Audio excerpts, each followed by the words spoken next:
chanson qui illustre assez bien le film dont on va vous parler maintenant avec Charlotte Bouteloup. Il s'agit d'un film de copains in English. Five comme 5. Ils sont 5 Comment on appelle ça copains. les films de copains en anglais Les buddy movies, chez nous, les films de potes. Voilà. Donc c'est un premier film.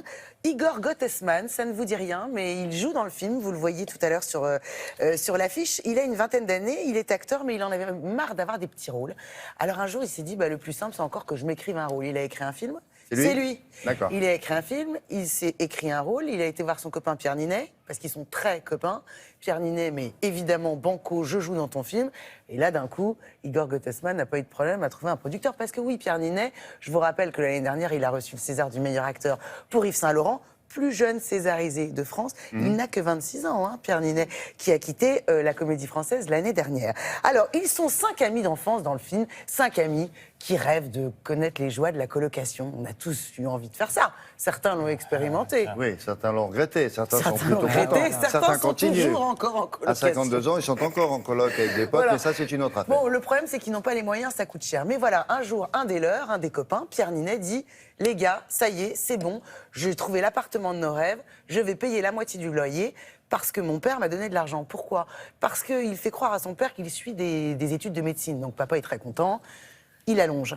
Et puis voilà, sauf qu'en fait, Pierre Ninet, dans le film, il est passionné par la comédie, il prend des cours de théâtre. Un jour, son père découvre la supercherie, coupe le robinet. Qu'est-ce qui se passe ? Pierre Ninet, pour pas inquiéter ses copains, ne leur dit rien et va devoir trouver un moyen de se faire de l'argent. Oui, alors un métier en vogue, facile, qui ne nécessite pas d'études particulières, c'est quoi ? C'est dealer.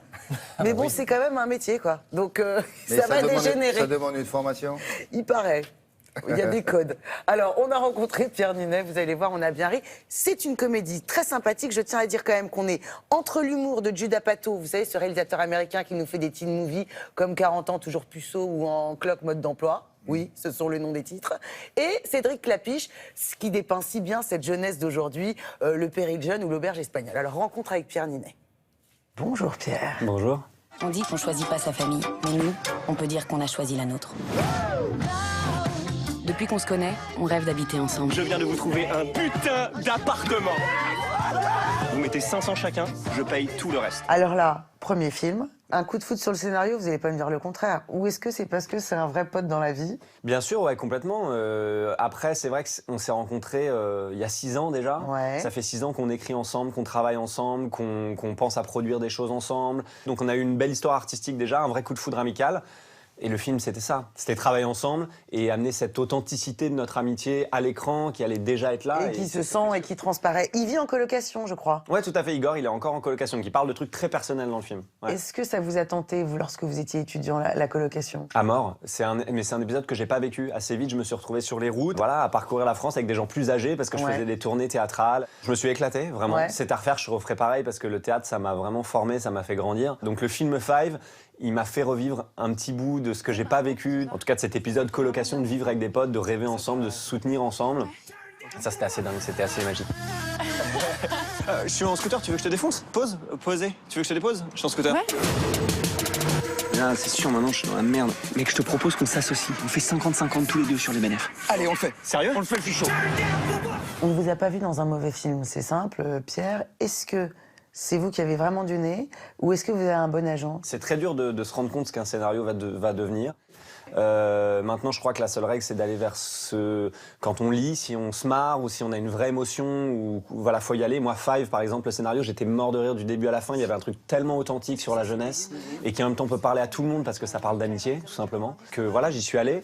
Et en plus, c'est des vrais potes à moi, donc il y avait un ingrédient en plus. Voilà, c'est souvent des ingrédients qui se réunissent comme ça. Évidemment, je suis très bien conseillé. Je travaille avec le même agent depuis 10 ans. Elle m'a vu au lycée jouer, donc c'est quelqu'un en qui j'ai une très grande confiance, qui a une grande qualité de lecture de scénario, justement. Qu'est-ce que tu fais là? Laisse-moi gérer, ça c'est des codes de cité, j'ai vu ça dans un reportage. Pourquoi tu siffles, connard? Viens. Voilà. Là, on peut y aller. L'année dernière, Pierre, vous deveniez le plus jeune césarisé de France. Qu'est-ce que ça change, un César ? C'est dur de noter vraiment les changements, de se dire je reçois ce scénario parce que j'ai eu un César, Oui. ou est-ce que je l'aurais reçu de toutes les façons avant. C'est quoi ? C'est la reconnaissance par ses pairs ? C'est surtout ça ? Ouais, c'est ça qui m'a vraiment ému le soir de la cérémonie. Moi, j'ai eu la chance que tout arrive pas d'un coup. J'ai fait beaucoup de petits rôles au cinéma, au théâtre, avant d'avoir des rôles principaux, donc j'ai eu le temps de désirer les choses. Et aussi, ce César, il est arrivé après, j'avais déjà fait 8 ou 9 films. Donc, c'est pas d'un coup, et tu te dis pas tout ce qui se passe après, c'est grâce au César, parce que c'est un truc tellement qui arrive d'un coup dans ma vie. J'avais eu le temps de travailler, de faire des films. Moi, ma logique, c'est de savourer chaque film l'un après l'autre, pour les raisons différentes pour lesquelles je les ai choisis, mais voilà, pas se précipiter. Merci beaucoup, Pierre. Merci beaucoup. Merci.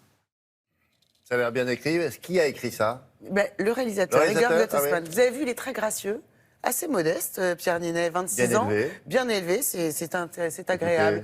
Et c'est vrai que je regardais, il n'a pas joué dans un mauvais film, jamais. Non, bon Vous vous choix. souvenez de Comme des frères du Gauguelin? Alors, ça, La bande de c'était- copains là, ouais. qui allait en Corse, c'était quand même assez C'était la jubilatoire. première marche, il me semble. Exactement. Vers la voilà. notoriété. Ça sort mercredi prochain. L'essentiel, c'est qu'on rit. Pour une comédie, c'est bien, non? Laura Duweb a des choses à vous dire sur... Sur une nouvelle application. Et pourquoi je vous parle de cette application Je sais juste pas. maintenant, après Charlotte Bouteloup, puisque c'est un producteur de cinéma, Manuel Moons, le producteur de La Vérité si je mens, entre Ah oui. autres, qui a décidé de passer au digital. Ça n'empêche pas de continuer ses activités cinématographiques. Et il s'est dit, tiens, si je crée une application qui permet de communiquer en temps réel. Parce que quand vous envoyez des textos, vous ne voyez pas ce que l'autre écrit. Il a le temps de changer. Alors que là, plus du tout. Vous voyez ce que l'autre est en train d'écrire en temps réel. Ça vous permet de communiquer encore mieux. Voilà, par contre, pour les fautes d'orthographe, c'est un peu plus gênant, vous ne pouvez plus les corriger. Ah oui. Comment Zut. ça, vous voyez en temps réel? Et les Vous vous mettez lapsus. en contact avec lui. Oui, et en fait, il voit en direct ce que vous êtes en train de taper sur votre smartphone. Oh là là. Et pour les lapsus? Ah oui, c'est Ouais. embêtant. C'est vraiment bien ça ou... Bah, écoutez, on ça va- s'appelle Pit Pout, essayez. Hein. On va on va essayer ça. essayer. Moi, je trouve que c'est... Je sais pas. Pour l'instant, je vois pas de défaut, mais on va trouver. Ouais. Merci, à tout à l'heure. La revue de presse, elle est culture.